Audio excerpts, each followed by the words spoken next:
계속해서 에베소서 6장 10절로부터 13절까지의 말씀입니다. 짧은 구절이기 때문에 저와 여러분이 한 목소리로 함께 합독하시겠습니다. 끝으로 너희가 주 안에서와 그 힘의 능력으로 강건하여지고 마귀의 관계를 능히 대적하기 위하여 하나님의 전신갑주를 입으라.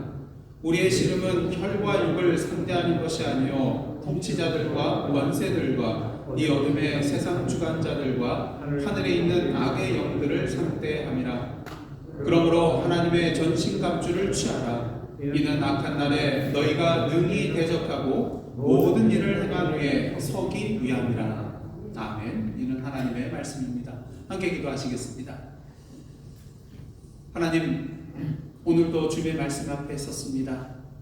계속된 에베소서의 말씀을 통하여서 살아계신 하나님의 음성을 듣게 하시고 그 안에서 우리를 향하신 하나님의 뜻을 알게 하시고 그 말씀 앞에 무릎으로 결단하며 나아가는 은혜의 시간 되게 하여 주옵소서. 예수님의 이름으로 기도드리옵나이다. 아멘. 지난 2월 24일 우려했던 대로 러시아가 우크라이나를 침공하게 되었습니다. 당시 러시아의 푸틴 대통령은 일주일 만에 이 우크라이나 땅을 장악할 것이라고 호언장담을 했고, 또 수많은 군사 전문가들도 러시아가 세계 군사력의 제2위 국가 아니겠습니까? 그러다 보니까 얼마 지나지 않으면 우크라이나가 두 손을 들고 항복할 것이다, 이렇게 예측을 하였습니다. 하지만 뚜껑을 열고 보니까 어떻게 됐습니까? 아직까지도 러시아가 우크라이나를 장악하지 못하고 있는 그런 상황입니다. 모든 예상을 지었고 지금 3개월 가까이 버티고 있는 것을 우리가 보고 있는 것이죠. 이렇게 우크라이나가 러시아에 비해서 턱없이 열세인 그러한 군사력에도 불구하고 이렇게 버텨낼 수 있었던 이유는 무엇일까요? 물론 서방 세계에서 계속해서 군수품을 조달해주고 또 물자적인 그런 물품을 계속해서 지원해주기 때문에 버틸 수도 있는 것이겠지만, 더 근본적인 이유가 있는데 그것은 바로 러시아군에 맞서서 모든 우크라이나 군인들과 백성들이 한마음과 한뜻이 되어서 자신의 생명과도 같은 이 나라를 지키고자 죽기를 각오하고 결사항전을 하고 있기 때문인 것입니다. 그러게 여러분들 뉴스를 보시면 뉴스도 기억하실 것입니다. 할머니까지도 나서서 총 쏘는 법을 배워요. 그리고 침공 얼마 지나지 않았을 때 이런 소식도 있었습니다. 11살 먹은 남자아이가 나라를 지키기 위해서 부모 몰래 저녁에 밤길을 걸어서 우크라이나 군부대까지 나가서 난 입대하겠다, 나도 싸우겠다. 물론 너무나도 어리기 때문에 이 아이를 집으로 돌려보내긴 하였지만 이러한 분위기였습니다. 총이 없는 사람들은 어떻습니까? 화염병을 만들어서 총과 또한 탱크를 향하여 싸웠고요. 또 맨몸으로 러시아 탱크를 막아서는 그런 시민들도 뉴스를 통해서 접하게 되었습니다. 반면 러시아군은 어떻습니까? 죽기를 각오하고 싸울 이유가 없어요. 또 심지어는 자신들이 실제 전쟁에 참여하는 것이 아니라 어떻게 알고 갔어요? 그냥 훈련인 것으로 그렇게 얘기를 듣고 참전한 러시아군들도 많이 있었습니다. 특히 훈련도 제대로 되어 있지 않아서 어떻습니까? 군부대가 일사불란하게 움직여지지 않는 것을 우리는 분명히 뉴스를 통해서 접했습니다. 그러기에 압도적인 그런 군사력에도 불구하고 러시아군은 우크라이나 땅을 쉽게 장악할 수 없게 되었던 것이죠. 그런 면에서 우크라이나는 비록 눈에는 보이지 않지만 러시아군에게 없는 결사항전이라는 마음의 무기가 있었고 그 무기로 완전 무장을 하고 있었기 때문에 이 전쟁 속에서 지금까지 버티고 있다고 할 수가 있는 것입니다. 바로 이러한 우크라이나 땅을 하나님께서 긍휼히 여겨주시고 사랑해 주시어서 당신의 능력의 팔로 굳건하게 울타리 쳐주시고 보호하여 주시고 당신의 공의의 손으로 푸틴 정권을 치심으로 말미암아 그 땅에 주님의 참된 평화와 회복의 역사가 이루어지기를 주님으로 간절히 소원하고 기도하는 그런 마음입니다. 이제 저희들 에베소서의 말씀이 막바지에 이르게 되었습니다. 왜냐하면 오늘 말씀을 보시면 사도 바울이 어떤 말로 이 본문의 말씀을 시작하고 있습니까? 10절 말씀 한번 보도록 하겠습니다. 다 함께 읽겠습니다. 시작. 끝으로 너희가 주 안에서와 그 힘의 능력으로 강건하여지고 무슨 말로 시작하고 있어요? 끝으로. 영어 성경 보면 finally 그렇게 이제 마지막으로 끝으로 무엇을 말하고 있습니까? 이제 마무리 단계라는 거예요. 이제 결론이라는 거예요. 이를 통해서 우리는 에베소서의 말씀이 드디어 클라이막스, 절정의 순간에 이르렀음을 알 수 있는 것입니다. 만약 여러분이 사도 바울이라면 이 에베소에 보내는 편지를 어떻게 마무리를 짓기를 원하십니까? 만약 제가 사도 바울이라면 여러분, 하나님께서 이 에베소 서신을 통해서 말씀하시고자 하는 것이 무엇입니까? 예수 그리스도 안에서 이 만유를 하나로 통일하시겠다는 거잖아요. 그리고 이 일을 위하여, 하나님의 이 목적을 위하여 주님 안에서 새 사람을 믿고 빛의 자녀가 되고 성령으로 충만함을 받은 자들, 즉 주님의 몸된 교회의 그런 그리스도인들의 삶을 통하여 이 모든 것들이 이루어지게 될 것이라는 것을 하나님께서 말씀하시고자 하는가, 그런 생각을 해보게 됩니다. 그러게 저는 이 말씀을 마무리하면서 이런 내용들을 다시 한번 제시해 주면서 모든 성도들이 주님 안에서 참된 하나님의 나라의 영광과 기쁨을 맛보고 누리게 될 것이라고 그렇게 기쁜 마음으로 선포를 하게 될 것 같아요. 그리고 이러한 내용을 접하게 되는 에베소 성도들은 어떠한 마음을 품게 될까요? 이 말씀을 듣는 순간 마음이 편해지고 앞으로 자신들에게 펼쳐질 하나님의 나라에 대한 기대와 소망 가운데 그 마음속에 기쁨과 환희가 넘쳐나게 될 것입니다. 자, 그렇다면 과연 바울은 오늘 끝으로라고 말하면서 어떠한 내용을 에베소 성도들에게 쓰고 있을까요? 사실 에베소서 6장 21절과 24절 말씀은 마지막 인사말이기 때문에 결론의 부분은 아닙니다. 그렇다면 결론에 해당되는 이 끝으로에서부터 이 서신의 마지막 내용이라고 할 수 있는 것은 사실 오늘 보면 10절에서부터 이제 20절까지의 말씀이라고 할 수가 있어요. 근데 10절로부터 20절 말씀을 한번 자세히 보시기를 원합니다. 그 내용을 보시면 우리가 마음 편하게 읽을 수 있는 내용은 결코 아니에요. 왜냐하면 바울은 에베소 성도들에게 뭐라고 합니까? 하나님의 전신갑주를 입으라, 전신갑주를 취하라고 하면서 계속해서 긴장의 끈을 늦추지 말고 마지막까지 깨어서 영적인 전쟁에 임하라고 말하고 있기 때문인 것입니다. 그렇다면 사도 바울이 끝으로라고 하면서 이렇게 부담스러운 내용을 전하고 있는 이유는 무엇일까? 거기에는 다 이유가 있습니다. 그리고 오늘부터 전신갑주를 입으라는 이 주제를 가지고 3주 동안 에베소서 6장 10절로부터 20절까지의 말씀을 함께 살펴보게 될 터인데요. 오늘은 그 첫 시간으로서 바울이 에베소 성도들을 향하여 하나님의 전신갑주를 입으라고 말하는 것이 구체적으로 무엇을 의미하는가 함께 말씀을 나누고자 합니다. 첫째로 하나님의 전신갑주를 입으라는 것은 지금은 전시 상황이라는 거예요. 여러분, 평온하고 아무런 문제가 없을 때에 전신갑주를 입으라고 말할 필요가 있을까요? 결코 없는 것입니다. 그런 의미에서 사도 바울이 하나님의 전신갑주를 입으라고 말하는 것은 지금은 아무것도 하지 않고 가만히 앉아 있으면서 평온함을 누리고 있을 때는 아니라는 거예요. 전신갑주를 입고 무장하고 싸워야 할 전시 상황이라는 것이죠. 아시다시피 하나님의 나라는 이미 예수 그리스도가 이 땅에 오시는 그때부터 시작이 되었습니다. 하지만 그 나라가 완성이 되었나요? 아직 완성은 되지 않았어요. 그 완성의 단계로 나아가고 있는 그런 도정에 있다는 것이죠. 그리고 그 나라는 우리가 가만히 앉아서 그냥 기다리고만 있으면 시간만 지나면 저절로 이루어지는 그런 나라가 아니라는 것입니다. 왜냐하면 오늘도 이 하나님의 나라의 완성을 가로막고자 하는 어두운 세력이 끊임없이 방해하고 회방하고 공격하고 있기 때문인 것이죠. 우리 그리스도인들과 교회를 그냥 내버려 두지 않는다는 것입니다. 그 어두운 세력은 오늘도 예수 그리스도의 피로 허물어진 그 벽을 다시 세우고자 합니다. 온갖 수단과 방법을 통하여서 새 사람을 입은 자들이 다시 옛 사람을 입도록, 빛의 자녀들이 다시 어둠의 자녀의 길로 나아가도록, 성령으로 충만함을 받은 사람이 다시 세상에 취한 삶을 살아가도록 그렇게 만들려고 하고 있다는 것입니다. 그 이유는 무엇일까요? 에베소서 2장 2절과 3절 말씀 한번 보도록 하겠습니다. 제가 공독해 드리겠습니다.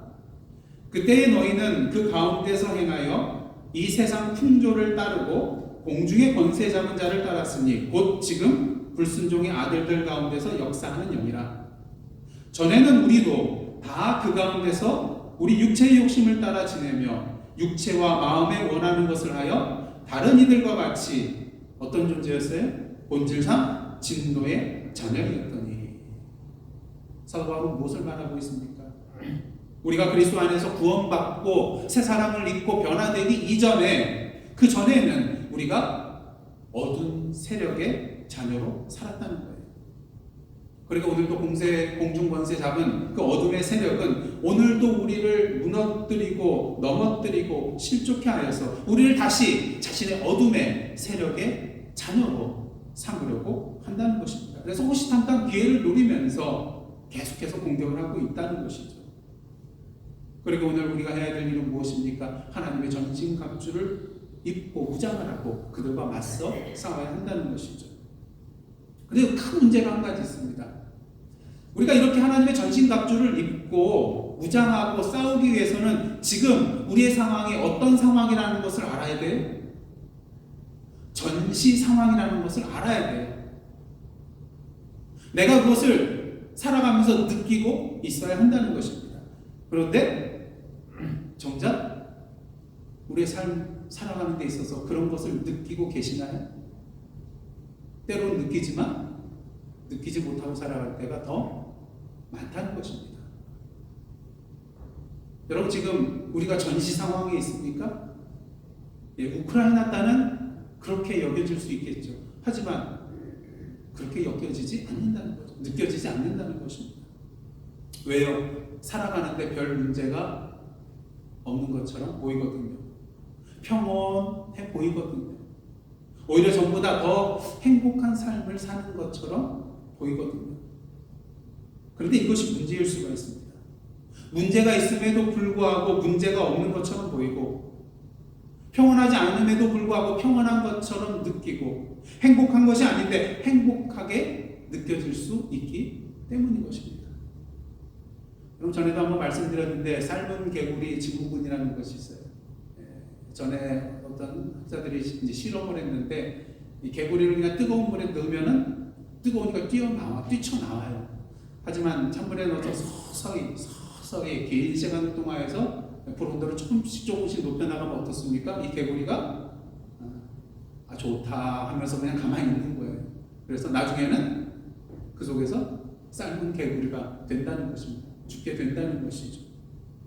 그래서 삶은 개구리 증후군이라는 건 무엇입니까? 이 개구리처럼 오랫동안 평안함 속에서 안주하면서 현실 문제를 외면하고 살아갈 때에 결국 화를 당할 수 있다는 것입니다. 물론 최근에 그런 학계의 그런 입장을 보시면 실제로 실험을 했더니 개구리가 가만히 있는 것이 아니라 어떻게 할까요? 뛰쳐나가더랍니다. 그래서 이런 주장은 좀 잘못됐다 그렇게 밝혀지기도 했는데요. 근데 이 삶은 개구리 증후군의 내용은 우리에게 시사하는 바가 크다고 할 수가 있겠습니다. 오늘도 자신의 삶 가운데 위험이 다가오고 있음에도 불구하고 이 위험을 제대로 인지하지 못하고 그저 이 현실 속에 안주하면서 살다가 정작 절체절명의 위기의 순간과 고난이 다가왔을 때 속수무책으로 당하고 무너지고 쓰러지는 사람들이 너무나도 많이 있기 때문인 것이죠. 그래서 사도 바울은 오늘 본문의 말씀을 통하여서 에베소 성도들에게 영적으로 일깨움을 주고 있는 것입니다. 지금은 어느 때라고요? 전시 상황이라는 것입니다. 마지막 날에 완성될 그 미래, 우리가 누리게 될 하나님의 나라만을 바라보고 믿고 나아가는 거 중요합니다. 하지만 그것만 바라보고 아무것도 하지 않고 있다면 그것은 문제가 될 수 있다는 것이죠. 무방비 상태로 안주하고 있다가는 어두운 세력의 공격에 무너질 수 있기 때문인 것입니다. 그러기에 하나님의 전신갑주를 취해야 하는 것이죠. 사실 우리가 대적하여 싸워야 할 이 어둠의 세력은 영적인 세력이기 때문에 우리의 눈으로 볼 수 있나요? 보여지지가 않습니다. 그렇게 이 전쟁은 우리가 싸우기가 너무나도 힘들고 어려운 전쟁이 되는 것이죠. 지금 3년째 접어들고 있는 코로나와의 전쟁, 이 전쟁이 힘든 이유가 무엇입니까? 눈에 보이지 않는 싸움이거든요. 코로나가 보이지 않거든요. 그렇게 철저하게 대비해야만이 이길 수가 있습니다. 언제 어디서 감염될지 모르기 때문이죠. 하루 종일 마스크를 쓰고 있다가도 어느 한순간 몇 초 동안 마스크를 벗었을 때 감염될 수 있는 것이 바로 이 코로나 바이러스이기 때문인 것이죠. 그렇게 철저하게 대비를 하는 것입니다. 영적인 싸움도 마찬가지입니다. 언제 어디서 우리가 어둠의 세력에 의하여 공격을 당할지 알 수 없기 때문에 방심하지 말고 철저하게 대비를 해 나가야 한다는 것이죠. 아무리 나에게 강한 부분이 있다 할지라도 사단이 우리의 강한 부분을 공격하나요? 아니요. 우리보다 나 자신을 더 잘 아시는 분이 여호와 하나님이시지만 또한 사단도, 그 사단의 세력도 우리에 대해서 너무나도 잘 알아요. 우리의 아킬레스건이 무엇인지 너무나도 잘 압니다. 그래서 우리의 강한 부분을 공격하는 것이 아니라 우리의 약점을 너무나도 잘 알고 집요하게 그 부분을 공략해 나아가는 것을 보게 되는 것이죠. 그렇게 둘째로 하나님의 전신갑주를 입으라는 것은요, 우리의 상대가 누구인지 알라는 것입니다. 사도 바울은 오늘 본문을 통해서요, 우리가 대적하여 전쟁을 치르고 있는 상대는 우리의 지식과 능력과 힘으로는 도저히 맞서 싸워 이길 수 없는 존재라는 것을 분명히 알려주고 있습니다. 12절 말씀 함께 읽도록 하겠습니다. 12절입니다. 시작. 우리의 씨름은 혈과 육을 상대하는 것이 아니요 통치자들과 권세들과 이 어둠의 세상 주관자들과 하늘에 있는 악의 영들을 상대함이라. 우리의 씨름, 우리의 전쟁과 싸움은 혈과 육, 즉 사람을 상대하는 것이 아니라 악한 영적인 세력, 사단의 세력을 상대하는 것이라는 것이죠. 그렇게 우리 인간적인 힘만으로는 능히 싸워 감당할 수 있는 대상이 아니라는 것입니다. 왜요? 사단의 세력은 인간의 힘을 뛰어넘는 능력과 힘을 가지고 있기 때문인 것이죠. 걸어다니는 지방에서 군대 귀신 들린 사람 이야기 여러분들 다 기억하실 것입니다. 마가복음 5장에 나와 있는데요. 마가복음 5장 3절과 4절 말씀 제가 봉독해 드리겠습니다. 이 사람은 군대 귀신 들린 사람이에요. 그 사람은 무덤 사이에 거처하는데 이제는 아무도 그를 쇠사슬로도 맬 수 없게 되었으니 이는 여러 번 고랑과 쇠사슬에 매었어도 어떻게 합니까? 쇠사슬을 끊고 고랑을 깨뜨렸음이러라. 그리하여 어떻게 됐습니까? 아무도 그를 제어할 힘이 없는지라. 예, 그렇습니다. 사단의 그런 세력은 우리 인간적인 힘으로 메어놓을 수 없고 제어할 수 없는 그런 큰 능력을 가지고 있는 존재라는 것입니다. 그를 쇠사슬로도 맬 수 없게 되고 아무도 그를 제어할 힘이 없다는 것이죠. 군대 귀신의 힘과 능력은 이처럼 인간의 힘과 능력을 초월하는 것이기 때문에 어떻습니까? 예수께서 이 군대 귀신이 원하는 대로 그 군대 귀신을 돼지떼기로 들어가라고 그렇게 허락을 하시죠. 어떻게 됩니까? 한 2천여 마리나 되는 그 모든 돼지떼들이 비탈로 내리달아서 바다에 빠져 몰사하는 것을 우리는 보게 됩니다.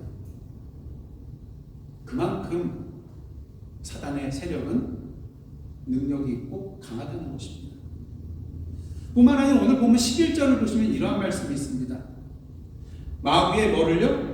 간계를 능히 대적하기 위하여 하나님의 전신갑주를 입으라. 우리 대적 사단의 세력은요, 힘만 센 게 아니에요. 힘만 센 대적은 뭘로 무찌를 수 있을까요? 우리의 지혜로 그들을 물리칠 수가 있습니다. 근데 이 사단의 세력은 힘만 센 것이 아니라 머리도 좋아요. 그래서 우리의 생각과 지혜를 뛰어넘어서 교묘한 속임수를 써서 우리를 넘어지게 만드는 존재인 것입니다.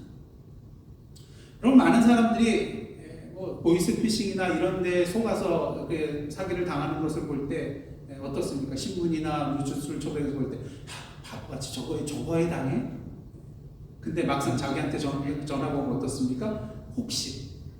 그래서 어떤 분은요, 이메일을 받았는데 아프리카 어느 나라에서 이제 부정적으로 모은 엄청난 돈을 이제 해외로 유출하기 위해서 구자가 필요하니까 당신의 구자를 해주면은 내가 그 수수료를 얼마 주겠다. 그 대신 이걸 보내기 위해서 얼마를 보내달라.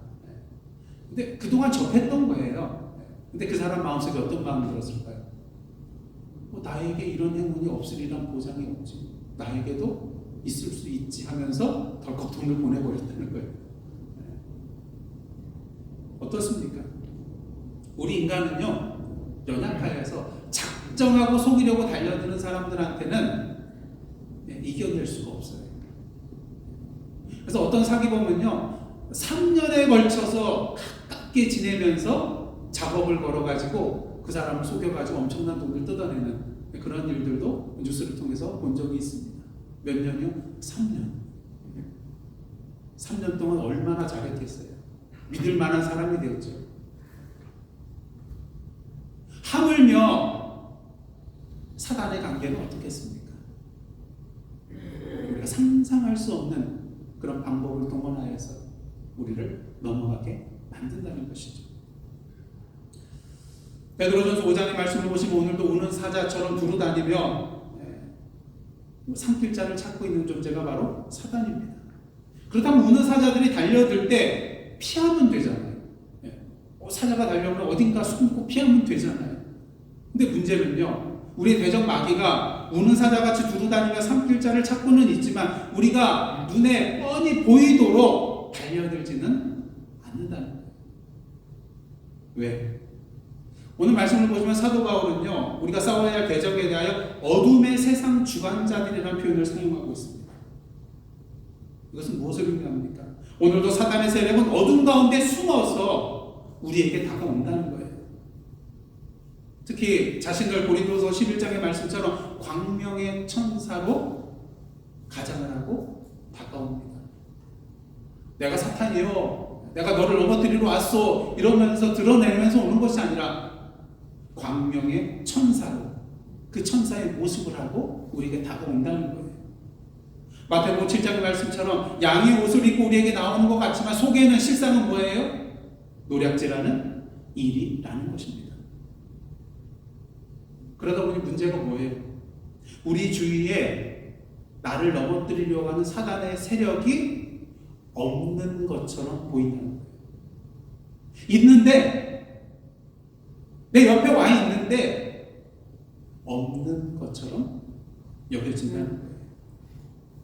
그렇게 하나님의 전진갑주를 취할 필요를 느낄까요? 느끼지 못한다는 것이죠. 그리고 결국 방심하다가 이 어둠의 세력에 당하게 된다는 것입니다. 사랑하는 성도 여러분, 아무리 주님의 말씀 한마디에 물러가는 그런 사단의 세력이라 할지라도 결코 과소평가하지 마시기를 원합니다. 우리 인간적인 지식과 힘과 능력으로는 결코 상대할 수 없는 넘사벽이 바로 사단의 모든 세력이기 때문인 것이죠. 그렇게 셋째로 하나님의 전신갑주를 입으라는 것은요, 전신갑주를 입고 이제 능히 대적하여 승리하라는 것입니다. 오늘 본문을 보시면 우리가 하나님의 전신갑주를 입어야 하는 궁극적인 목적이 무엇인지 분명히 나타나고 있는데요, 11절과 13절 말씀에 분명히 나타나 있습니다. 다 함께 읽겠습니다. 시작. 마귀의 관계를 능히 대적하기 위하여 하나님의 전신갑주를 입으라. 그러므로 하나님의 전신갑주를 취하라. 이는 악한 날에 너희가 능히 대적하고 모든 일을 행할 위해 서기 위함이라.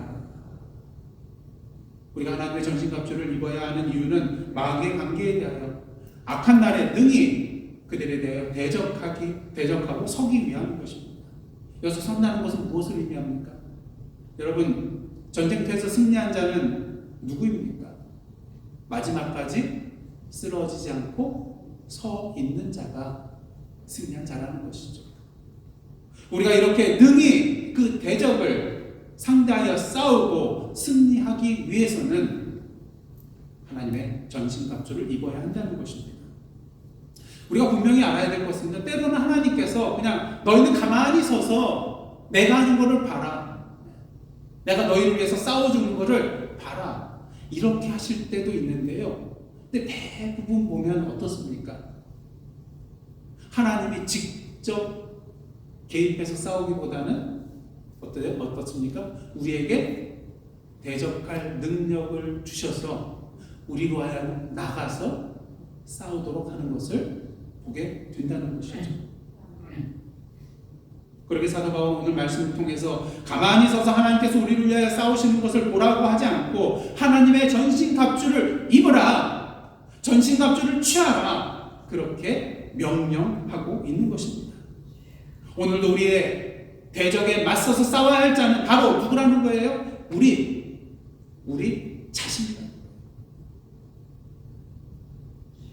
에베소서 1장 9절을 보시면요, 사도 바울이 에베소 성도들을 위하여 기도하는 내용 중에 이러한 내용이 있습니다. 제가 공독하겠습니다.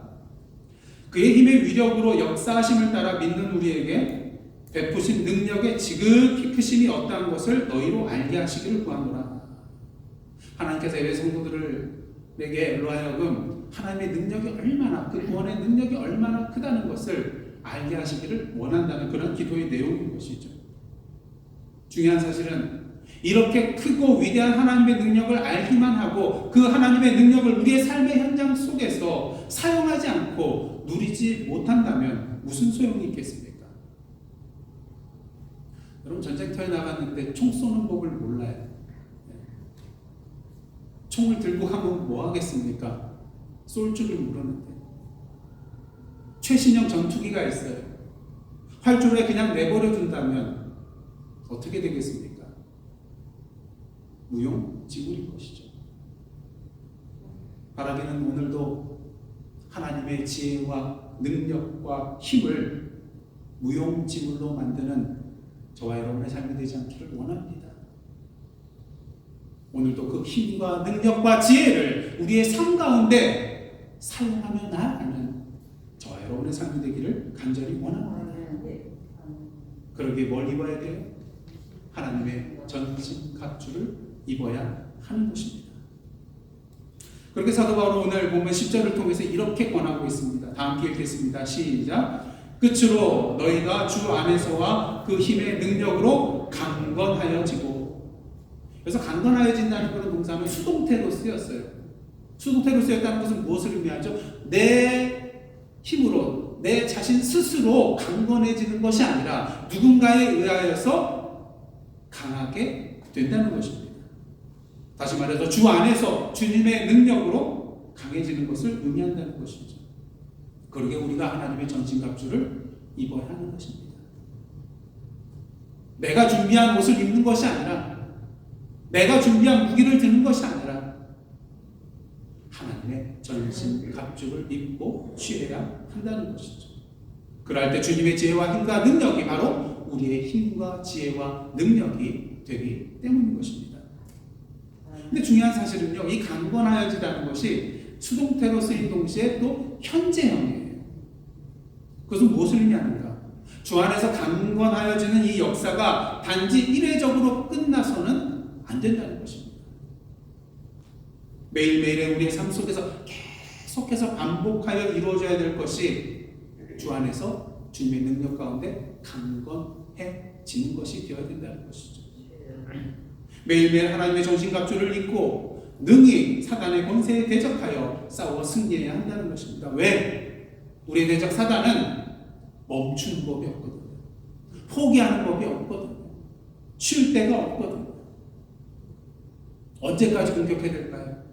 우리가 실족하고 넘어지고 자빠질 때까지 끊임없이 계속해서 공격해대는 존재가 사단의 세력이라는 것입니다. 예수께서 공생애를 시작하실 때 40일 동안 광야에서 금식한 후에 첫 번째 맞닥뜨린 존재가 누구입니까? 사단 마귀였어요. 마귀가 예수를 시험하기 위해서 다가옵니다. 세 가지 시험을 하죠. 그때 예수께서 뭘로 물리치십니까? 하나님의 말씀으로 이 사단의 모든 유혹을 물리치십니다. 그러자 마귀가 예수님을 떠나가죠. 근데 문제가 있습니다. 누가복음 4장 13절인데요. 마귀가 모든 시험을 당한 후에 어떻게 합니까? 얼마 동안 떠나니라. 영원히 떠난 게 아니에요. 얼마 동안. 그렇게 공동번역서를 보면은 이렇게 표현하고 있습니다. 악마는 이렇게 여러 가지로 유혹해 본 끝에 어떻게 해요? 다음 기회를 노리면서 예수를 떠나갔다. 예, 그렇습니다. 우리 대적 마귀 사탄은 항상 다음 기회를 노리는 존재인 것이죠. 오늘 우리가 하나님의 전신갑주를 입고 주 안에서 그 힘의 능력으로 강건하여지는 일을 끊임없이 계속해서 반복하며 지속해 나가야 되는 이유가 바로 여기 있다는 것입니다. 여러분, 사단의 세력과의 싸움에서 한 번 이기셨나요? 문제가 해결이 되셨나요? 오히려 그때가 더 위험한 때가 될 수 있다는 것을 우리는 분명히 알아야 하는 것입니다. 왜? 승리의 순간이 오히려 영적으로 더 느슨해지고 방심할 수 있는 순간이 될 수 있기 때문인 것이죠. 여러분, 자신의 힘으로 무엇인가 해결할 수 없고 큰 문제를 가지고 씨름할 때 어떻습니까? 여호와 하나님 앞에 나아가 어떻게 합니까? 갈급한 심령을 가지고 하나님, 주여 나를 좀 붙들어 주옵소서, 나를 건져 주옵소서, 능력을 주옵소서, 갈급한 심령으로 주님을 붙들고 간구하며 기도합니다. 근데 문제가 해결됐어요. 어떻게 될까요? 여전히 똑같이 하나님을 붙들고 갈급한 심령을 가지고 믿음으로 기도할까요? 계속 할 것 같은데 저도 안 되더라고요. 해보니까 하나님 이것만 해결해 주시면, 이 문제만 넘어가게 해주시면 제가 정말 하나님 앞에 이렇게 살겠습니다. 웬걸요? 이제 살만하니까 놓게 되더라고요. 저뿐만 그럴까요? 아마 여러분들도 다 경험하셨을 거예요.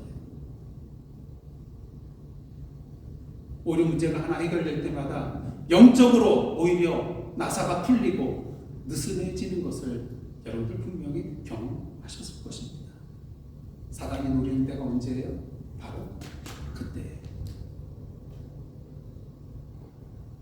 다 해결됐다고, 이제 승리했다고 생각하는 그 순간 집요하게 사탄은 그 틈을 노리고 들어오게 된다는 것이죠.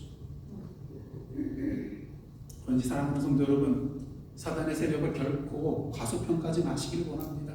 우리만 결사항전으로 나아가는 것이 아니에요. 사단의 세력도 결사항전의 마음으로 우리에게 나아가고 있다는 것을 분명히 기억하시기를 원합니다. 이제 말씀을 정리합니다. 사도 바울은 오늘 본문을 통하여 우리에게 하나님의 전신갑주를 입으라고 말하고 있습니다. 아니, 명령하고 있습니다. 왜? 지금은 태평스럽게 한가하게 앉아있을 그런 때가 아니라 영적으로 전시 상황이기 때문입니다. 우리 대적의 사단, 그 사단의 능력은 우리의 힘과 능력과 지혜로 맞서 싸울 수 없는 영적인 존재이기 때문인 것입니다. 하지만 그럼에도 불구하고 우리를 강건하게 해주시며 우리에게 하나님의 전신갑주를 입으라고 제공해 주시는 그 하나님의 손길을 통하여 우리는 능히 그 사단과 대적하여 승리할 수 있기 때문에 사도 바울은 오늘도 우리를 향하여 전신갑주를 입으라고 말씀하고, 아니 명령하고 있는 것입니다. 아시다시피 예수님의 그러한 십자가의 죽음과 부활의 사건으로 말미암아서 하나님께서 사단의 세력에 대하여 결정적인 승리를 거두셨지만 아직도 사단의 세력은 완전히 물러가지 아니하고 계속해서 그리스도인들과 교회를 흔들어대면서 공격해오고 있습니다. 그리고 오늘도 하나님의 전신갑주를 취하고 이러한 사단의 세력과 대적하며 나아가는 저와 여러분의 삶이 되시기를 간절히 원합니다. 2차 세계대전 당시 1944년 6월 6일은요 기념비적인 그러한 사건의 날이었습니다. 인류 역사상 최대의 상륙작전, 뭐죠? 노르망디 상륙작전이 행해진 날이거든요. 이 상륙작전에 성공함으로써 서부전선에서 결정적인 그런 승리를 확보하게 됩니다. 물론 그렇다고 전쟁이 그때 다 끝난 것이 아니에요. 연합군은 독일군이 베를린으로 후퇴하여서 1945년 5월 5일에 항복할 때까지 11개월에 걸쳐서 계속해서 싸워야 했기 때문인 것입니다. 근데 이 상륙작전을 개시한 날을 뭐라고 하죠? 그 계획한 날? D-Day라고 합니다. 또 그리고 완전한 승리를 거두는 날을 승리했다고 해서 V-Day라고 그렇게 칭하게 됩니다. 당시 그 D-Day와 이 V-Day 사이에 전쟁이 계속해서 치열하게 벌어졌지만 이미 승리는 어디로 기운 상태였어요? 연합군에게 기운 상태였습니다. 다시 말해서 전쟁은 계속 벌이고 있었지만 이미 뭐한 전쟁이에요? 승리한 전쟁이었다는 것이죠. 우리도 마찬가지입니다. 죄로 인하여 죽을 수밖에 없는 우리를 하나님께서 사랑하셔서 사단의 죽음의 권세로부터 우리를 구원하기 주시려 하여 자신의 독생자 아들 예수 그리스도를 이 땅에 보내주신 상륙작전, 하나님의 상륙작전입니다. 예수 그리스도를 이 땅에 보내주신 그 상륙작전이 2000여 년 전에 계시가 되어서 십자가와 부활의 사건으로 말미암아 사단의 세력을 하나님께서 물리쳐 주셨습니다. 하지만 이 영적 전쟁이 완전히 끝난 것은 아니에요. 지금까지 계속되고 있습니다. 언제까지 지속이 될까요? 다시 주님이 이 땅에 오시는 그 마지막 날까지 이 영적 전쟁은 끝나지 않고 계속 지속될 것입니다. 우리는 어느 시대에 살고 있어요? 그 D-Day와 V-Day의 그 사이에 살고 있습니다. 물론 이 기간 동안에 부상자가 속출할 것이고요, 전사자가 속출할 것이고요, 고난과 역경의 순간이 우리의 삶 가운데 분명히 다가올 수 있을 것입니다. 하지만 그럼에도 불구하고 우리가 결코 두려워하지 말아야 될 것은 무엇입니까? 물론 이 전쟁은 내가 직접 나가서 싸워야 하는 전쟁이지만 동시에 이 전쟁은 궁극적으로 누구의 전쟁이에요? 만군의 여호와 하나님의 전쟁이라는 것입니다. 이미 예수 그리스도 안에서 승리한 전쟁이라는 것이죠. 그러기에 예수께서 이러한 말씀을 하셨습니다. 요한복음 16장 33절 다 함께 큰 소리로 읽겠습니다. 시작. 세상에서는 너희가 환난을 당하나 담대하라. 왜요? 내가 세상을 이기었노라. 담대하라. 왜? 이미 주님께서 세상을 이기셨기 때문인 것입니다. 그러게 여러분이 잘 아시는 종교개혁자 마틴 루터는 이러한 말을 하였습니다. 한번 잘 들어보시기를 원합니다. 이 세상 임금 사탄이 이미 심판을 받았다는 것을 우리는 알고 있습니다. 사탄은 더 이상 주도 아니요 임금도 아닙니다. 여러분은 사탄과는 전혀 다르고 더욱 강한 주님, 그리고 사탄을 이기시고 그를 묶으신 그리스도를 모시고 있습니다. 그러므로 이 세상의 임금과 신으로 하여금 이를 갈고 분통을 터뜨리고 으르렁거리도록 그냥 두십시오. 왜? 그는 사슬에 묶인 못된 개에 불과합니다. 예, 사탄은 오늘도 우는 사자처럼 두루다니며 산길자를 찾고 있습니다. 보기에 무섭습니다. 두렵습니다. 하지만 분명한 사실은 그 사자는 이미 예수 그리스도의 십자가의 능력으로 사슬에 묶인 사자에 지나지 않는다는 것입니다. 그러게 오늘도 하나님의 전신갑주를 입고 이미 승리하신 하나님의 편에 서서 마지막 승리의 그 V-Day 그 날을 향하여서 오늘도 담대하게 힘차게 행진하며 승리의 영광을 누리며 나아가시는 저와 여러분의 복된 삶이 되시기를, 승리의 삶이 되시기를 주님의 이름으로 축원합니다. 아멘. 그렇다면 구체적으로 우리가 입어야 하는 하나님의 전신갑주는 무엇일까? 다음 주에 꼭 나오십시오. 기도하시겠습니다. 하나님, 오늘도 영적인 전시 상황에 있다는 것을 분명히 알고 하나님의 전신갑주를 입고 담대하게 사단의 세력과 맞서 싸워 승리하며 주님과 함께 승리의 개성가를 부르며 나아가는 저희들의 복된 삶, 승리의 삶 되게 하여 주옵소서. 예수님의 이름으로 기도드리옵나이다. 아멘.